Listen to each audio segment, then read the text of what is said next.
The alarm in the United Nations Space Command Center woke Lisa at 3 a.m. She had been sleeping in her office again, something the doctors told her to stop doing after her daughter died. The doctors did not understand that sleeping at home meant walking past Emma's empty bedroom. Pushed herself up from the cot and moved to the communications station. The facility sat in lunar orbit, watching Earth below like a single eye. The center hummed with activity. Every screen showed data. Every person moved with urgency. Status said she was commander now. 2 stars on her uniform. The rank meant she could demand answers without repeating herself. Lieutenant pointed to the main display. The signal came from deep space, from a region that humans called the Valerian sector. The aliens who lived there had made contact with Earth 8 years ago. They were peaceful. They did not carry weapons on their ships. They spent their time building art and philosophy. Earth scientists found them gentle and wise. The signal was broken. Parts of it did not come through clearly. But what came through was a message of death. Entire planets were burning. Billions of beings were dying. The Empire had come without warning, and they had come to kill everything. "How certain are we?" asked. 100% certain, ma'am, said. The Valerian Council leader is transmitting from a refugee ship. They are 3 systems away from her position. Stared at the display, she thought about Emma. Emma had been 7 years old when the military transport crashed. Emma had been on her way to visit her mother at the station. Emma had never made it here. War had taken Emma. Now war was returning. Moved to her office. The walls were covered with maps of Earth, maps of space, plans, and strategies. She called the president. She called the Joint Chiefs of Staff. She called every person who needed to know that humanity was facing a choice. The choice was simple. Humanity could watch the Valerians die, or humanity could fight. General Frederick arrived at the command center 2 hours later. He was old, 73, and he had fought in every major conflict on Earth for the last 50 years. He looked at the data, and his face did not change. "They want us to fight the Empire," said. It was not a question. "The Valerians are dying," said. "The genocide is happening now, not tomorrow, not next week, now." "We are not ready for galactic war," said. "We have no experience. We have ships designed for Earth orbit. We have weapons built to fight each other. We do not have anything that will work against the technology." Had known would say this. Was careful. He had survived this long in military life by never taking risks. But Emma had died because had taken risks, had believed that courage meant something, had believed that her daughter would be safe in a military transport. "The Valerians have better technology than we do," said. "They have had 1,000 years to build their weapons. They are still killing them. That means technology is not the only thing that matters in war." Looked at the refugee ships on the display. Millions of Valerians were crowded into vessels not meant for long-term habitation. Children were on those ships. The Valerians had children, just like humans had children. "If we go to war and lose, they will come here," said. "They will kill all of us." "If we do nothing, they will come here anyway," said. "Because they will have a report that says humans exist and humans did nothing to stop them. They will see us as weak. They will decide we are not worth leaving alive." Sat down. His face was tired. He had the look of a man who had made too many hard decisions. "Gather the Joint Chiefs," said finally. "We will meet with the President in 1 hour." The meeting happened in a room deep underground. The President was the first woman to hold the office. She had fought in Colombia before she became a politician. She understood war. She understood death. "What do you recommend?" asked directly. "I recommend we deploy every ship we can make ready," said. "I recommend we send everything we have. The Valerians need help now, not in 6 months, not after we have built better weapons. Now." "We will lose ships," said. "We will lose soldiers. Families will receive letters telling them that their husbands, wives, and children are dead." "Yes," said. She did not soften this. She did not use words like regrettable or unfortunate. The truth was harsh, and it deserved harsh language. "And if we lose badly?" asked. "If they destroy our fleet and then come to Earth?" "Then we will have proven that humans fight," said. "We will have proven that we will not stand by while genocide happens. That matters. It matters to the universe. It matters to Earth. It matters because when they come to Earth, and they will come eventually, they will know that we are not a species that surrenders." Looked at the other people in the room. The Secretary of Defense looked away. The Joint Chiefs looked at each other. No one wanted to speak. Everyone understood what was asking for. She was asking them to commit their people to death. "I have a daughter," said. "She is 12 years old. If I authorize this, she will grow up in a world where her mother sent other people's children to die in space. She will grow up in a world where humans chose to stop genocide," said. "Or she will grow up in a world where humans ran away. One of those worlds is something to be proud of. The other is not." Sat silent for 30 seconds, then she looked at.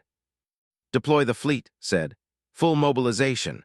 I want every ship ready to leave Earth orbit within 48 hours. Tell the families what they need to know. Tell the public that Earth has chosen to stand against the Empire." Closed his eyes, felt something in her chest break and reform into something sharper. "How many ships can we send?" asked. 47 combat vessels, said.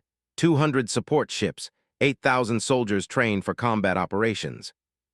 It was not much. Compared to the numbers, it was nothing, but it was everything humanity had. Left the meeting room and returned to the command center. She stood before the communications station and composed a message to the Valyrian council leader. The message said one thing: help is coming. Humanity will stand with you. We will not let them destroy you alone.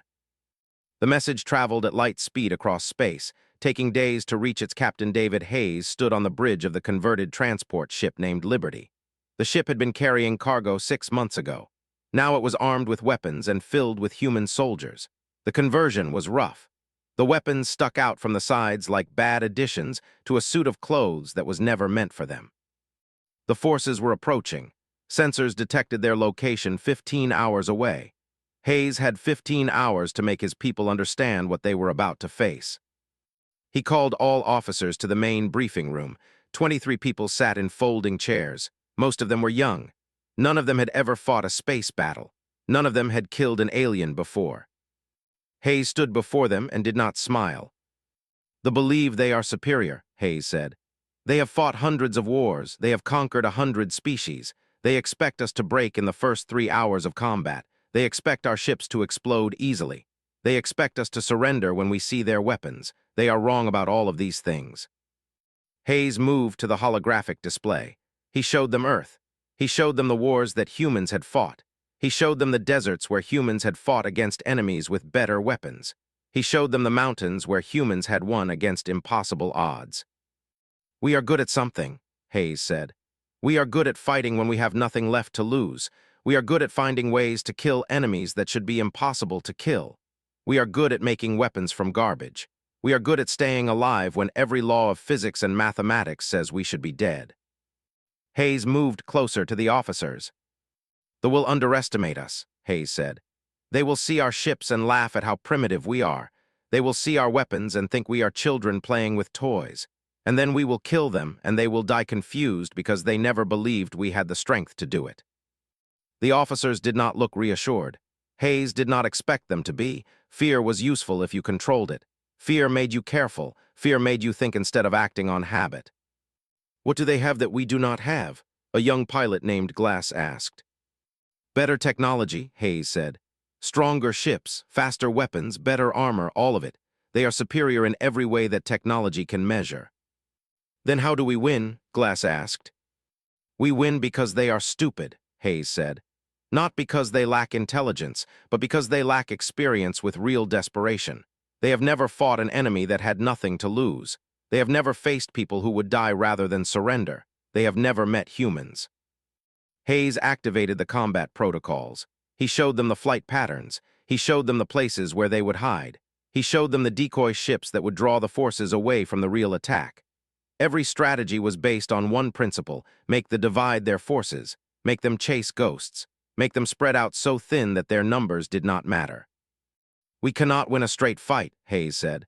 "So we will not fight straight. We will fight dirty. We will fight in ways that their computers cannot predict. We will trust our instincts and our experience, and we will win." The battle started 14 hours later. The fleet emerged from jump space and saw the human flotilla. The commander sent a message offering humanity a chance to surrender. Hayes did not respond. He simply attacked. The human fighters moved in patterns that made no logical sense. They flew at speeds that should have destroyed the ships from the stress. They turned in angles that gravitational physics.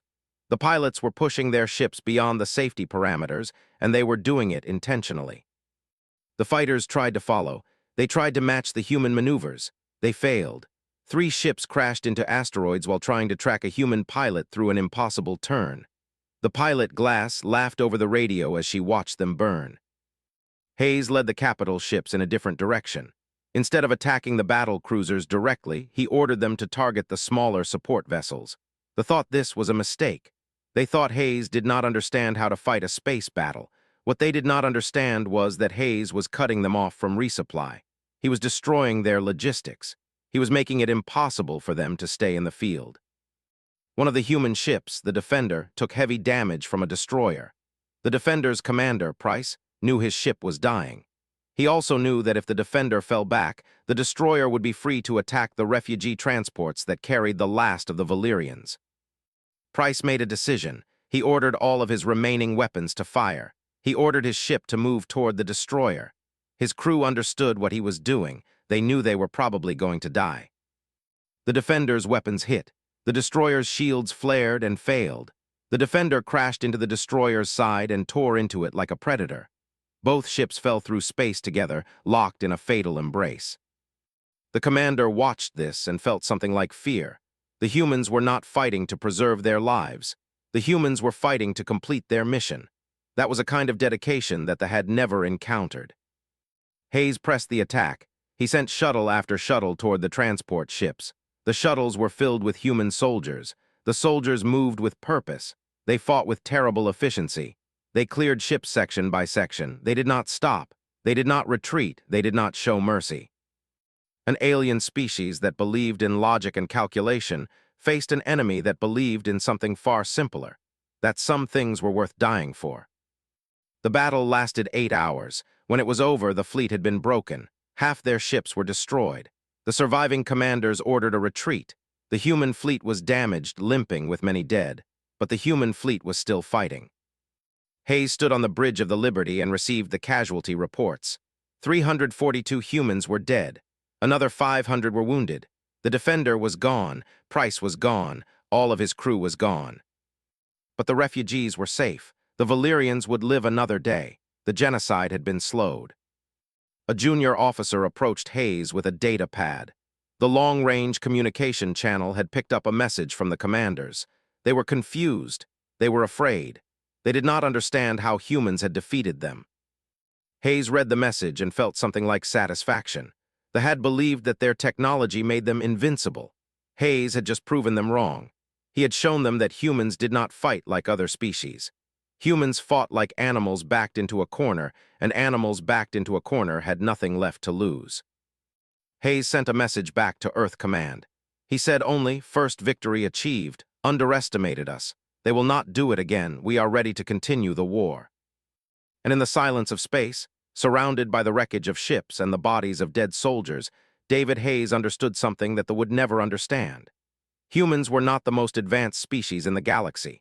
But humans were the most dangerous, because humans would fight until the last person was dead, and they would fight for reasons that had nothing to do with logic or calculation.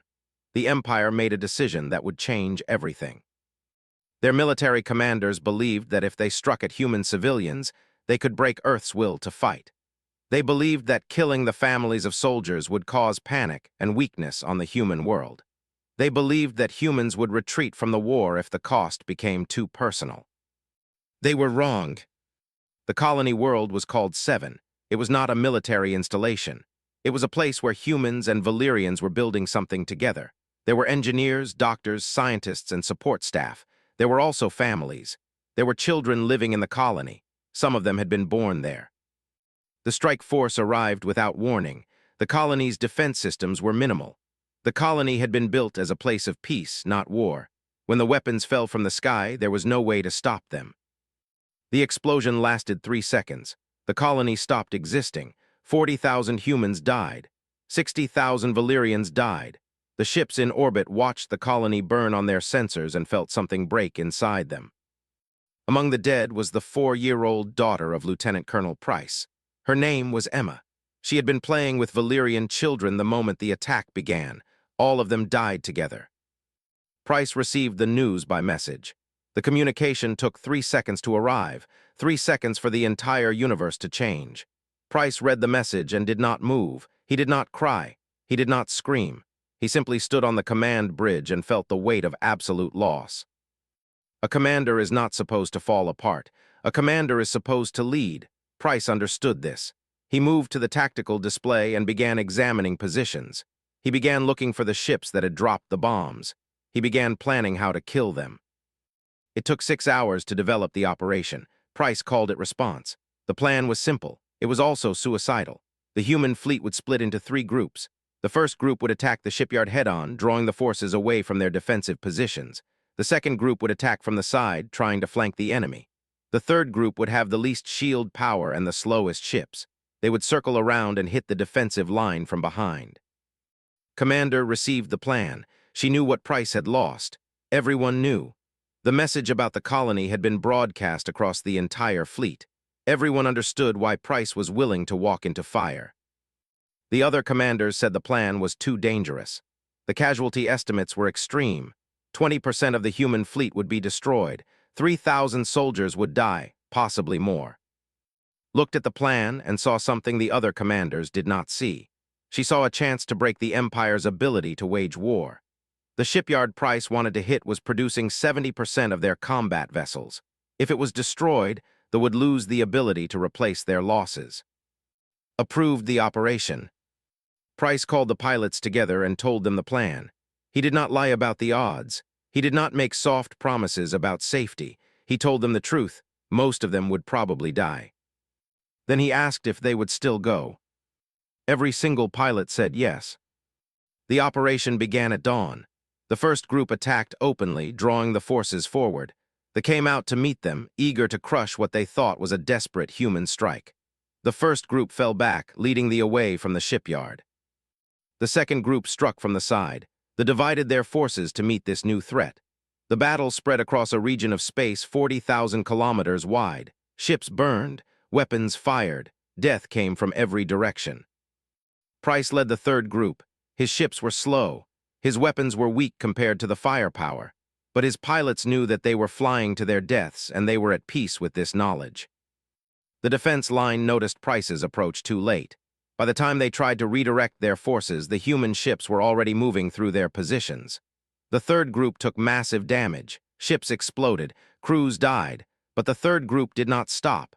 They pushed forward toward the shipyard. Price watched his ships burn. He watched crews die. He watched young people he had trained make the final sacrifice. And he did not waver. He understood that each ship that died bought time for the others. Each explosion bought a few more seconds. The shipyard came into view. It was massive, larger than a mountain. It was where they built the ships that they were using to kill the Valyrians.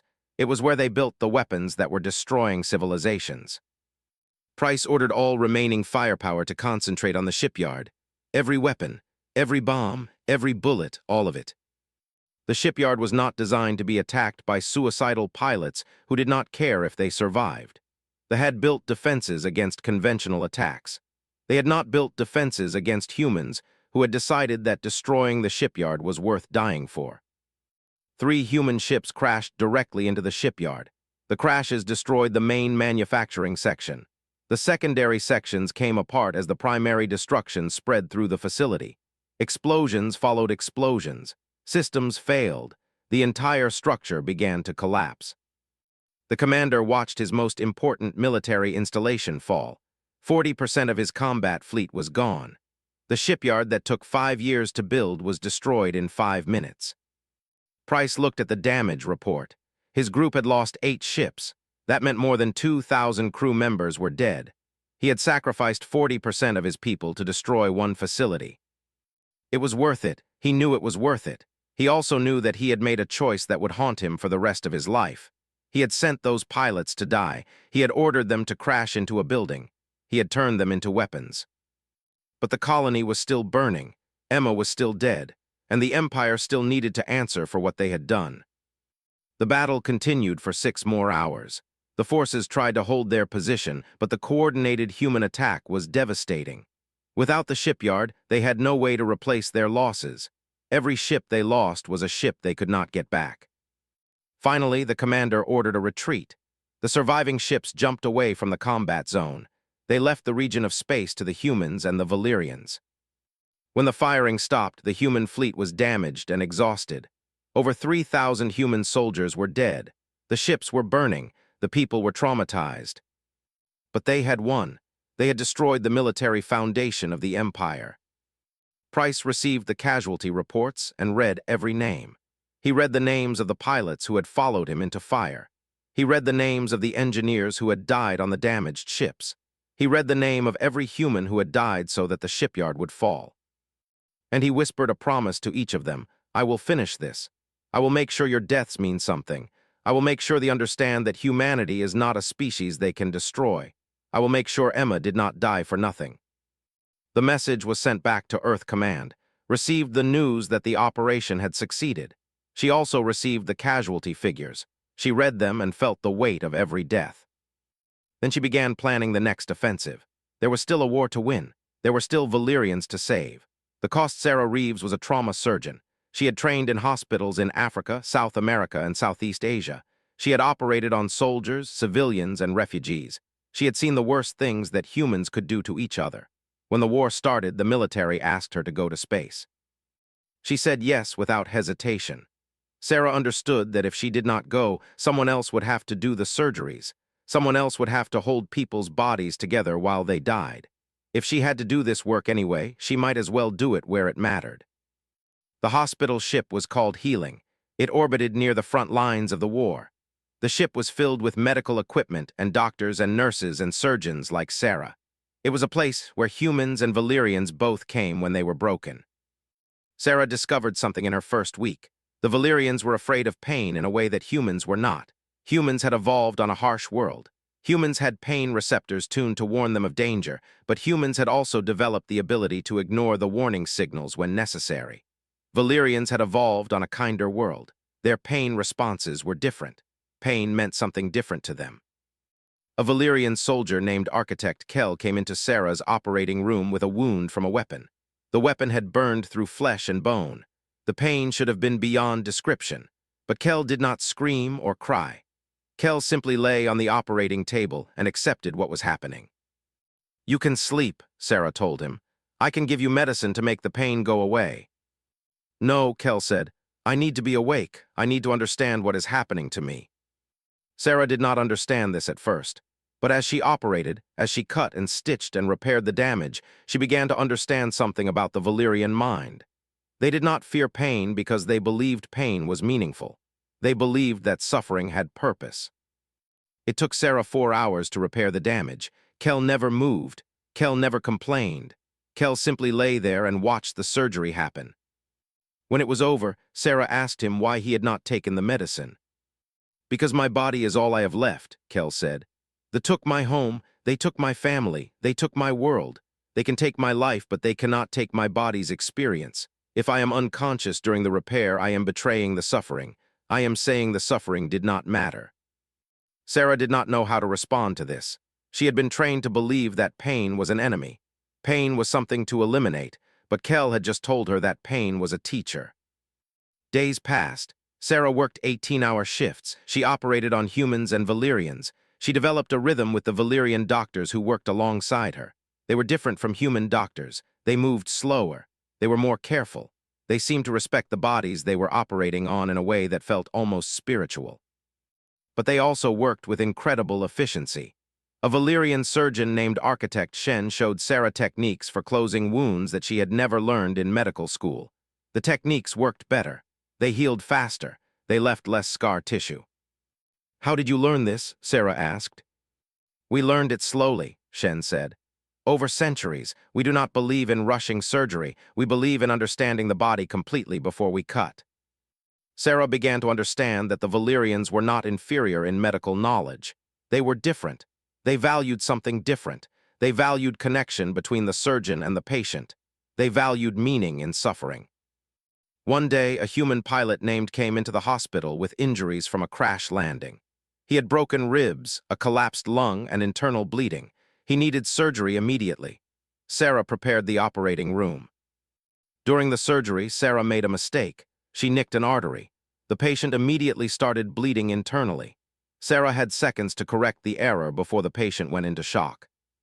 She moved on instinct. She clamped the artery, cleaned the area, found the tear, and sealed it. All of this happened in 12 seconds. The patient survived. After the surgery, Sarah was shaking. She had almost killed someone. She had made a mistake that could have been fatal. Architect Shen found her in the recovery room. "You saved him," Shen said. "When the artery was damaged, you did not hesitate. You acted immediately. A Valyrian surgeon would have paused. We would have thought about the next step. You just did it." "I made a mistake," Sarah said. "Yes," Shen agreed. "And you recovered from it. This is something Valyrians do not do well. We do not make mistakes, but when we do, we hesitate. We question ourselves. Humans make mistakes, but you do not hesitate. You trust your body to do what your mind has learned." Sarah began to see the war differently. It was not just about weapons and tactics. It was about the fundamental differences in how species saw the world. Valyrians saw the world as a thing to understand slowly. Humans saw the world as a thing to act on immediately. They had seen the war as a calculation. They had not expected the Valyrians to resist with such courage. They had not expected the humans to adapt so quickly. The Valyrians had something that they had not counted on. They had humans fighting for them. One day, a Valyrian ship was hit by weapons. The ship was dying. The crew was evacuating. But there were refugee children on the ship waiting for transport to a safer location. A young human soldier named saw this on the displays. He was supposed to stay at his post. His orders were clear. Maintain the defensive line. Keep the refugees moving. Do not go to the dying ship. Left his post. He took a shuttle and went to the dying ship anyway. He moved through the corridors and found 23 Valyrian children hiding in the lower decks. The ship's gravity was failing. The air was becoming unbreathable. Carried the children to his shuttle. Some of them he had to drag. Some of them he had to push when their Valyrian bodies were too weak to climb through the damaged sections. It took 30 minutes. The ship was collapsing around him. When the last child was loaded on the shuttle, launched away from the dying ship, he had no more than 30 seconds of clearance when the ship's main power system failed. The ship broke apart. Debris nearly hit the shuttle. Brought the children to the hospital. Sarah treated them for radiation exposure and smoke inhalation. All of them survived. Expected to be court-martialed, he had abandoned his post. He had broken his orders. Instead, his commander promoted him. "You understood what was important," the commander said. "The defensive line is important only because it protects the refugees. The refugees are important because they represent the future of the Valyrians and the alliance between our species. You acted on principle. That is what a soldier should do."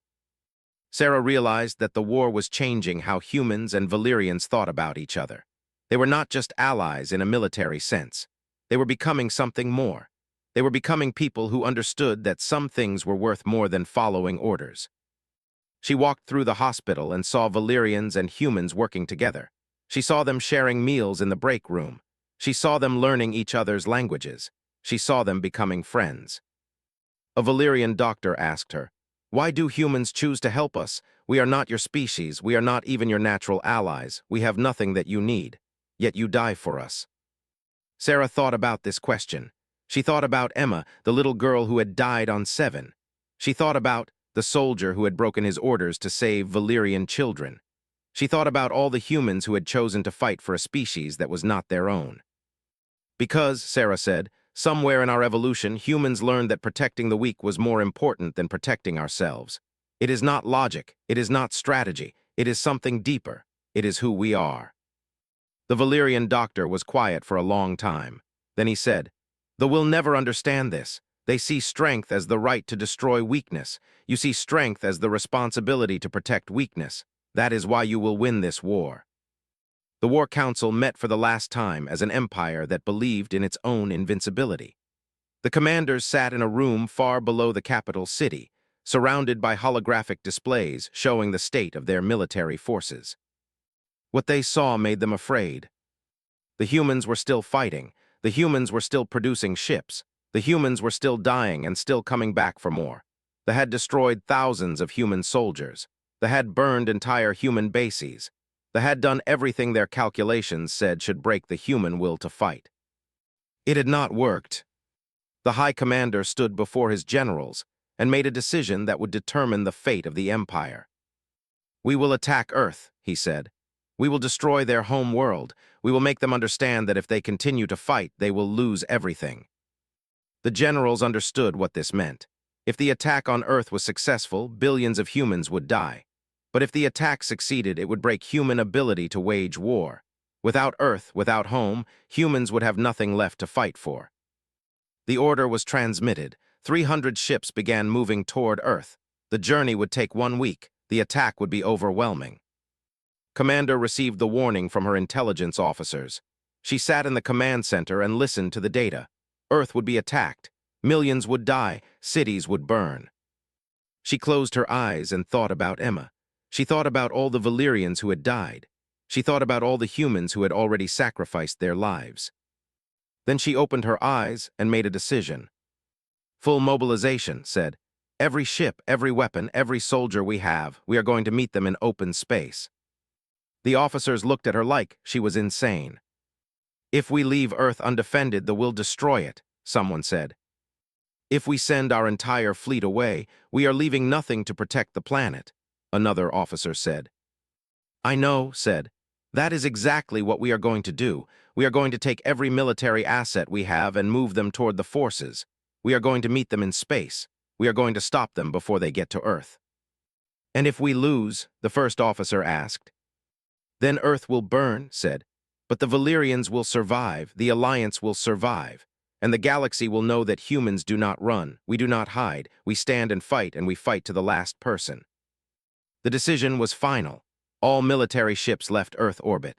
Fighter squadrons launched from bases around the planet. Transports filled with soldiers began moving toward the rendezvous point. Every weapon, every person, every piece of military capability that Earth had was sent to meet the forces. Earth was left defended by skeleton crews of civilians and automated systems. Received the casualty projections for the coming battle. The numbers were enormous. 12,000 soldiers were expected to die, possibly more. 300 ships would probably be destroyed. The odds were terrible. Approved the projections and sent them to every ship commander. She wanted them to know what they were facing. She wanted them to have the choice to turn back. Not a single ship did.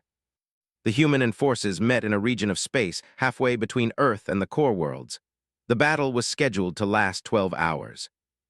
It lasted 24. The human fleet was outnumbered 3-1. Human ships were weaker. Human weapons were less powerful. By every measure of military strength, they should have won. But they had learned something in the months of fighting humans. Humans did not calculate odds. Humans did not perform logical assessment of the battle situation and retreat when defeat seemed likely. Humans simply fought until either the enemy was dead or they were. A human destroyer named Resolution took a direct hit from a capital ship.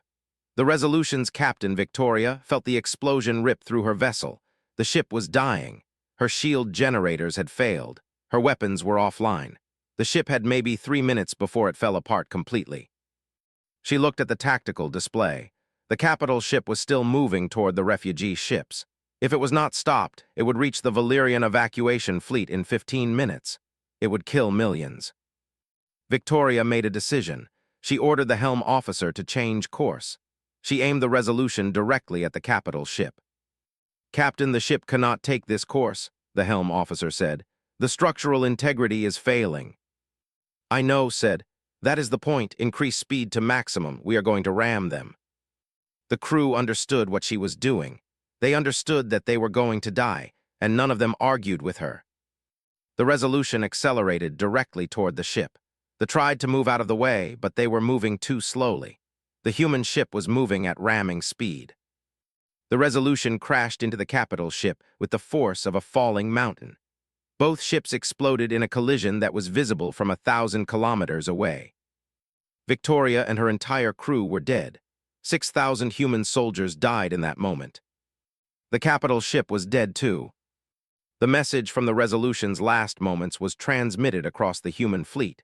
Victoria had accepted the cost. She had chosen to die so that millions could live. The human ships pressed forward. They fought with the knowledge that some of them would not survive. They fought with the knowledge that their friends were already dead. They fought because the Valyrians were depending on them. They fought because Earth was depending on them. The forces began to break. not all at once, but slowly, ship by ship. The commanders realized that they could not break human will. They could kill humans, but they could not make humans stop fighting. After 16 hours of battle, the commander ordered a retreat. The surviving ships jumped away from the combat zone. They left the region of space to the humans. The human fleet was devastated. 137 ships were destroyed. 12,000 soldiers were dead. The ships were burning. The crews were exhausted. But the fleet had stopped. They had not reached Earth. They had not burned the cities. They had not killed the billions of civilians waiting on the planet below. Stood in the command center and received the casualty reports. She read the names of the dead. She read the name of Victoria. She thought about the captain's decision to the ship. She thought about the crew who had followed that order even though they knew it meant their death. The Empire asked for peace negotiations. They transmitted a message to the human command structure saying that they were willing to discuss terms. They said that further conflict was pointless. They said that both sides had suffered enough. Commander received the message and did not respond immediately. She read it twice. Then she called the War Council together. They want peace, said. They are willing to end the conflict. Then we have one, said. We can accept their surrender and go home. Shook her head. They do not understand what we are doing, she said. They think we are fighting for Earth. They think we are fighting for resources or power or position. They do not understand that we are fighting for principle. What do you mean? Asked. They believe that strength gives you the right to destroy weakness, said. That is what they have always believed. That is why they believed they could commit genocide against the Valyrians. That is why they believed they could attack Earth and kill billions. They believed strength gave them permission to destroy. Stood up and moved to the display showing the galaxy. She pointed to the space. We are going to teach them something different, said. We are going to teach them that strength gives you responsibility. We are going to teach them that the most powerful species is not the one that can destroy the most. The most powerful species is the one that can choose not to destroy. What are you saying? Asked. I am saying we are going to finish this war, said. We are going to move our forces into space. We are going to destroy their military capability, and then we are going to offer them a choice. Outlined the plan. The human fleet would advance into territory. They would strike the remaining military installations. They would destroy the ability to wage war. And then, when they were beaten, they would be offered a choice. Accept the new rules of galactic order, or continue fighting and face total destruction. The final offensive took 3 weeks.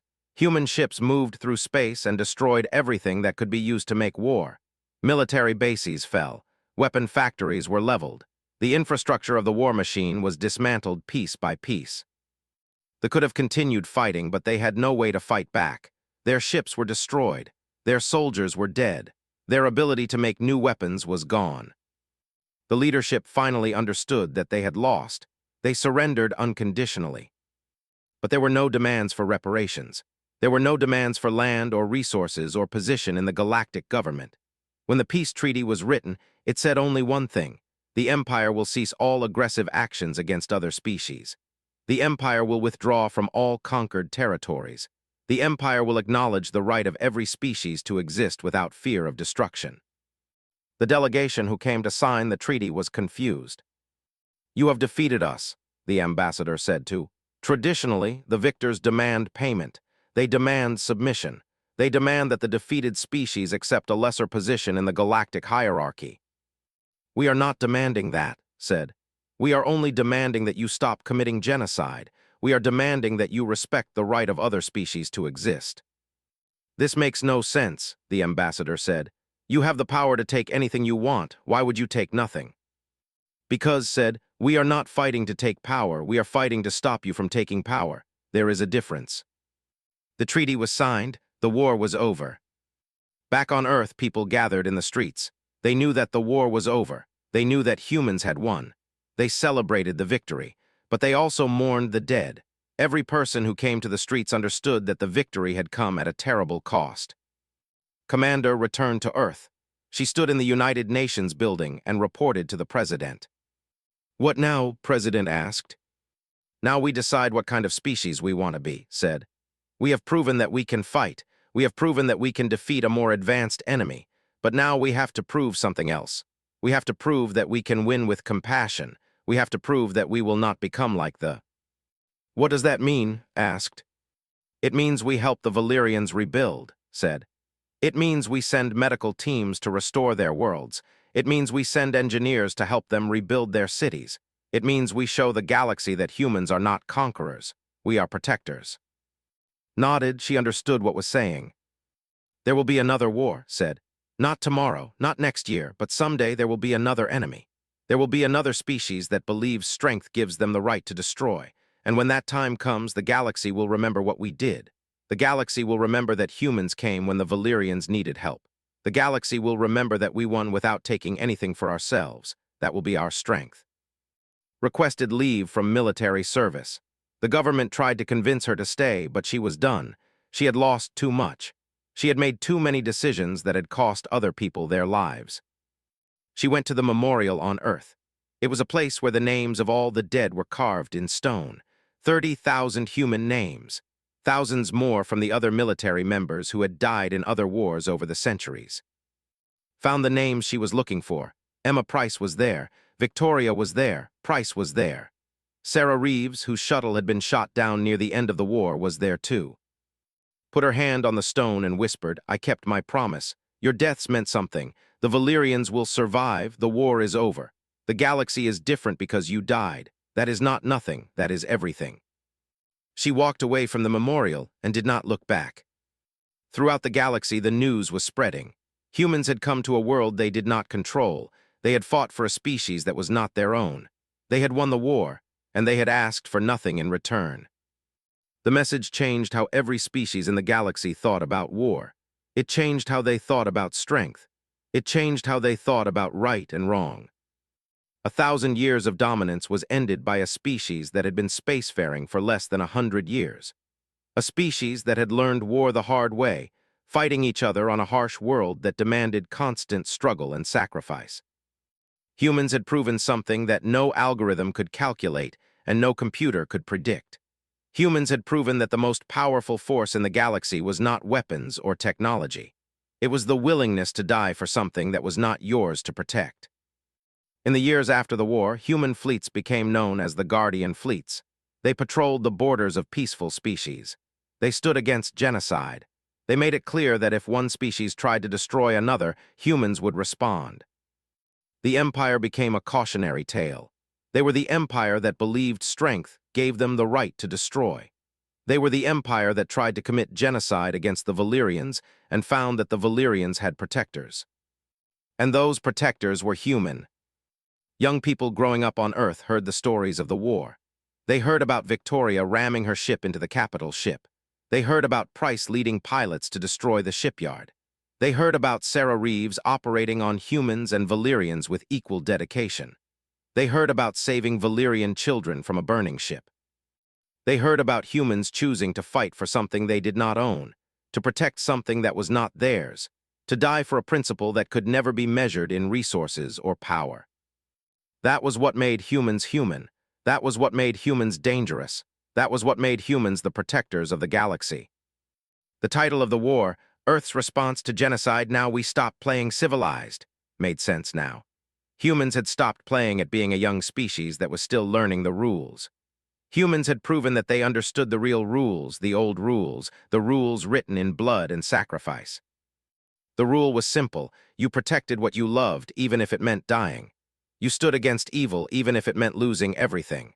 You did not run, you did not surrender, and you did not compromise on principle. Those were not the rules of a civilized species. Those were the rules of warriors. Those were the rules humans had learned on Earth in 1,000 wars fought on their own world. And now the galaxy knew those rules too.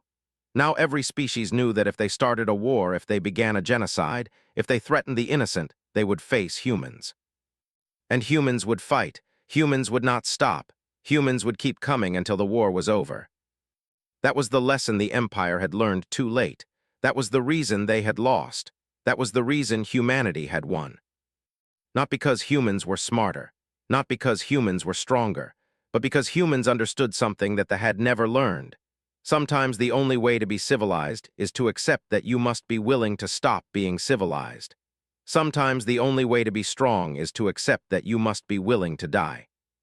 and humans had learned that lesson well. She whispered to the memory of, "You understood something that the will never understand. You understood that some things are worth more than your life. You died so that others could live. That is what makes you human." Send a message to the entire fleet. She said, "They have broken. We have proven that they can be defeated. We have proven that human courage is stronger than their technology. We have proven that humans do not surrender. Now we finish this.